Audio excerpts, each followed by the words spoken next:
Concerning Canada, where Human Rights Watch has expressed grave concern over the violation of the rights of Indigenous women and girls in that country. The rights group called on Ottawa to probe cases of violation, demanding the Canadian government establish a system that investigates police misconduct. It also urged Canada to hold police responsible for such behavior. This after the rights group published a study last February showing that police in British Columbia had failed to protect the Indigenous women and girls from violence. The research also revealed police's excessive use of force, as well as physical and sexual assaults against Aboriginal women and girls there.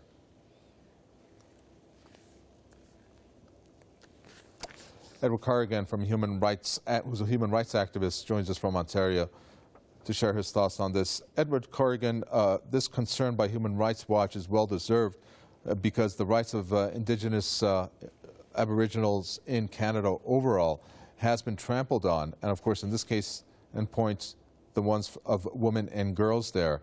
Why is this a recurring thing anyways in Canada?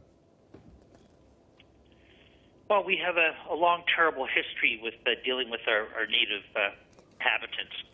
Of course, the Europeans invaded North America and to a large extent waged essentially a campaign of genocide against the native inhabitants.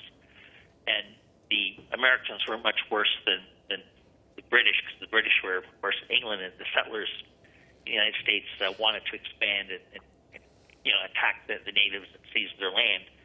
And what we did is we essentially destroyed their social and economic structures, rounded them up and put them on reservations, and the reservations usually were places where we didn't want them.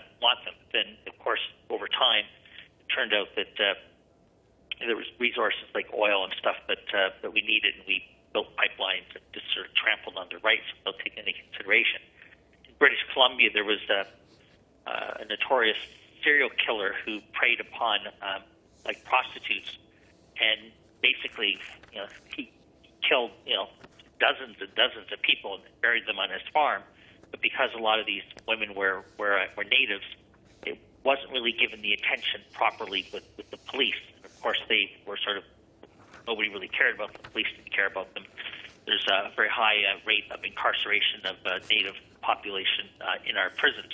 But the case out in Vancouver was really quite terrible, where I think over 30 native women were killed in over a number of years, and it really took a long time for the police to deal with it. And really, the ball was dropped. The police didn't respond the way that they should have. Right now, there's some major conflicts with regards to the tar sands, where the government wants to build pipelines and stuff through native territories, and of course, it's going to be very disruptive to native life, animal life. And Neil Young, who is a very prominent Canadian singer and entertainer, he's leading a campaign to support the natives, and that the government should honor the treaty rights that they've granted them. And in some cases, there still aren't even treaties in place for the native population. So we have a long, terrible history.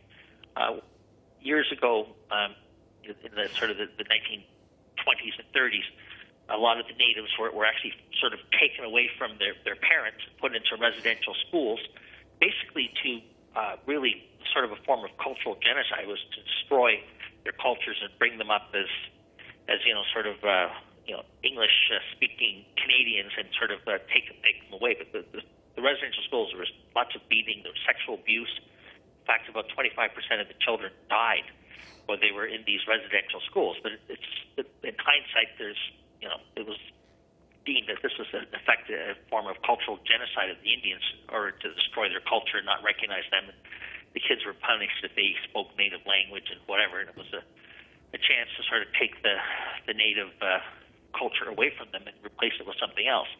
So because of this long-term problem, and because we destroyed the natives' social and cultural base, there's alcoholism, there's drug problems, there's sniffing gasoline, there's a huge problem with chronic unemployment.